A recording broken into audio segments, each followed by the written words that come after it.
Hello everyone, welcome back to my channel. मैं हूँ Zainab and आज मैं आप लोगों को ये बताने वाली हूँ कि जब भी आप पढ़ाई में डिस्ट्रैक्ट हो रहे हो तो उस टाइम अपने आप को कैसे फोकस पे लेके आना है। जब भी हम में से आप कोई भी किसी भी कंपटीशन एग्ज़ाम की तैयारी करता है तो हम कुछ दिन पढ़ पाते हैं और कुछ दिन हम डिस्ट्रैक्ट हो जाते हैं, क्योंकि हमारे ऊपर तो कोई एक अथॉरिटी पावर होती ही नहीं है। टोटली डिपेंड अपॉन अस कि हम कैसे पढ़ना चाह रहे हैं। हमारे अंदर वो मोटिवेशन फैक्टर कहीं लूज हो जाता है जिससे हम पढ़ाई अपनी कैरी ऑन नहीं कर पाते हैं और हम उससे डिस्ट्रैक्ट होते हैं।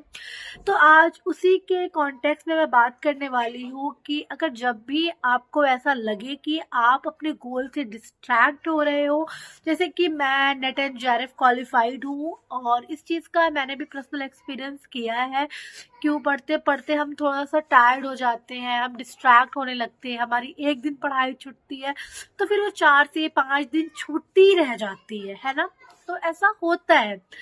तो अब देखते हैं कि इसको हम डील कैसे करते हैं। सबसे पहले कि अगर आप किसी भी एग्जाम की तैयारी कर रहे हो, या गवर्नमेंट हो या कॉलेज के हो या सेमेस्टर के हो, सबसे पहले आपको ये डिसाइड करना है कि आप इस एग्जाम को क्यों पास करना चाहते हो, क्यों क्वालिफाई करना चाहते हो। जैसे कंपटीशन एग्जाम की तैयारी कर रहे हो, जैसे सपोज आप नीट का पेपर दे रहे हो, तो आप नीट क्यों देना चाह रहे हो, इसका तो कुछ रीजन होगा। क्यों?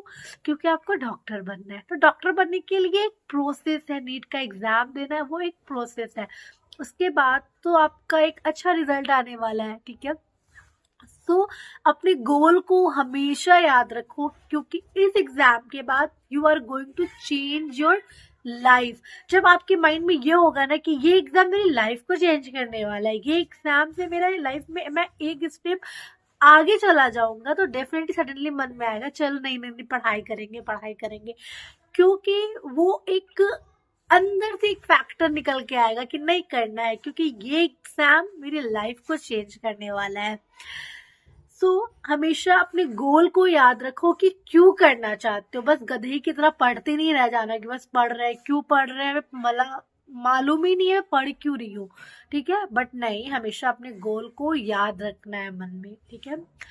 एंड दूसरा मोस्ट इम्पॉर्टेंट चीज, ऐसा नहीं है कि आप किसी भी एग्जाम की तैयारी कर रहे हो तो आपको दिन भर सिर्फ पढ़ना ही पढ़ना है। आप पढ़ो, आप हद से हद 8 घंटा 10 घंटा पढ़ो, लेकिन आप उसके साथ अपनी प्रॉपर स्लीप लो, ठीक है। एटलीस्ट आप 7 से 8 घंटा सो आराम से, ठीक है। नींद बहुत ज्यादा इंपॉर्टेंट है, क्योंकि जो नींद होती है वो हमारी मेमोरी को रिकवर करती है। अगर हम अच्छे से नींद लेंगे तो हमें जो चीज याद की है ना वो हमारी मेमोरी में स्टोर होता है, वो अच्छे से हम उसको रिट्रीव कर लेंगे, वो चीजें हमें याद रहेगी। इसलिए आपको प्रॉपर नींद लेनी पड़ेगी।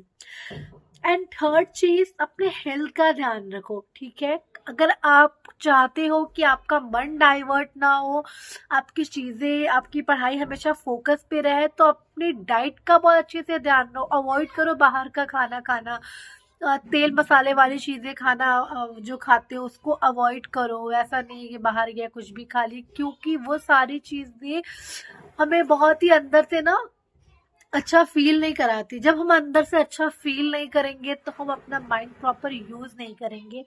तो हमेशा कोशिश करो हेल्दी खाना खाने की, क्योंकि हेल्दी खाना एक ऐसी चीज होती, क्योंकि जब हम अंदर से खुश रहेंगे, हमें अंदर से अच्छा फील होगा, तो हमें पढ़ाई करने का मन, हर चीज में हमारा एक इंजॉयमेंट आएगा। फोर्थ चीज, पढ़ाई करो, पढ़ाई करने के साथ साथ थोड़ा बाहर भी घूमो। 10 आधा घंटा 1 घंटा अपने आप को टेक्नोलॉजी फोन से दूर रखे, थोड़ा बाहर जाओ, लोगों से मिलो। या लोगों से नहीं मिलने का मन है तो नेचर से बात करो, पेड़ से बात करो, ट्री से बात करो, उनसे बात करो। एक अपना एक पर्सनल टाइम भी आप बिताओ, या खुद से बातें करो। खुद से बातें करो तो पढ़ाई के बारे में बातें करो, मैं ये एग्जाम क्लियर कर लूंगा। अपना एक विजन अपने माइंड में देखते जाओ कि आपका एक विजन क्या है। And the last and the most important thing, आप अपनी प्रेयर को भी कंटिन्यू रखो। देखो, आप किसी भी एग्जाम की तैयारी कर रहे हो ना, तो वहाँ पे आपका लक लक जो होता है वो भी बहुत इम्पोर्टेंट रोल प्ले करता है। तो उस चीज़ के लिए आप अपनी प्रेयर करो, जो भी आपका रिलीजियस चीज़ें हैं उस चीज़ को कैरी करो, थोड़ा ही थोड़ा पढ़ो, एटलीस्ट उसको भी टाइम दो, थोड़ा अपने आप को ना गॉड से कनेक्ट करने की कोशिश करो, जिससे ना आपको ऐसा लगेगा ना कि आप कम टाइम में बहुत ज़्यादा पढ़ पा रहे हो। ठीक है, मेरे साथ होता था जब मैं अपनी प्रिपरेशन करती थी, तो जिस दिन मैं अपनी कोई ऐसी रिलीजियस प्रैक्टिस नहीं करती थी, तो मुझे ऐसा लगता था कि यार मैं 5 घंटे भी पढ़ ले रही हूँ, बट ये मेरे लिए इनफ ही नहीं हो रहा है, मैं 6 घंटे पढ़ रही हूँ, ये मेरे लिए इनफ ही नहीं हो रहा है। बट जिस दिन मैं ऐसे अपनी प्रैक्टिस करती रहती थी, कुछ पढ़ती रहती थी, रिलीजियस प्रैक्टिस, उस दिन ऐसा लगता था कि मैंने 2 घंटे में कितना ज़्यादा पढ़ लिया और मैं कितनी रिलैक्स हूँ, और स्टिल मेरे में अभी भी मोटिवेशन है कि मैं पढ़ सकती हूँ। और उस दिन क्या होता था कि मैं 12-12, 13-13 घंटे बिना थके मैं पढ़ ले जाती थी। तो ये चीज़ है ना कि हमारा माइंडसेट जितना अच्छा होगा, हमारी पढ़ाई उतनी ज़्यादा अच्छी होगी। तो सबसे पहले अपनी पढ़ाई के लिए अपना माइंडसेट क्लियर करो। तो ये थी मेरी टिप्स आप लोगों के लिए। खुद का ध्यान रखो, अपने माइंडसेट का ध्यान रखो, अपनी हेल्थ का ध्यान रखो, ना पढ़ाई तो ऑटोमेटिकली हो जाएगी। और सच बोलूं, जब आप अपने एग्जाम को क्वालिफाई करके निकलोगे ना, तो आपको लगेगा यार वो मेरी लाइफ का कितना अच्छा पीरियड था कि मैं सुबह उठ रहा हूँ, मैं पढ़ाई कर रहा हूँ, मैं मेहनत कर रहा हूँ। आपको लगेगा कि हाँ, मेरी लाइफ का वो बेस्ट पार्ट था और आज मैं इस एग्जाम को क्वालिफाई कर चुका हूँ। ठीक है, सो एग्जाम क्वालिफाई हमारे सिर्फ और सिर्फ हमारे माइंडसेट से होती है। माइंडसेट स्ट्रांग रखो, एग्जाम क्वालिफाई करो एंड लाइफ में बड़े से बड़े गोल को अचीव करो। सो ये थी मेरी कुछ छोटी सी टिप्स। आई होप आपको अच्छी लगी हो।